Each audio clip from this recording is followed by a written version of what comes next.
यहाँहरूलाई मेरो नमस्कार। म अहिले गढी क्षेत्र मकवानपुर जिल्लाको गढी क्षेत्रमा छु। म अहिलेको यहाँ गढी गाउँपालिकामा पर्छ।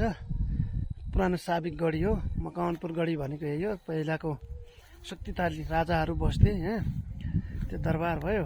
यहाँ दरबारको पूजा आजा गर्ने मन्दिर। यो बैठक कक्ष जस्तो छ। यो अब कुन प्रयोजनको लागि हो त्यो थाहा भएन। ठुला ठुला खाल्डा छन् दुईटै पूर्व पश्चिमतिर। हेर्नुहोस् त, पूर्व पश्चिममा धेरै ठुला खाल्डा छन्।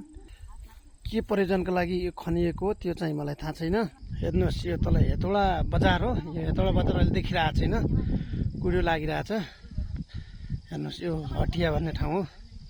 पुरै भ्याली उपत्यका छ। यो गढीको एउटा अचम्म के छ भने, हेर्नुहोस् त, यहाँनिर के देख्नु भयो?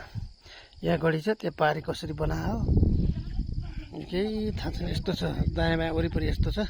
एकदम विशाल छ। यो धेरै ठुलो छ, घुमेर साध्य छैन। धेरै ठुलो विशाल गढी छ।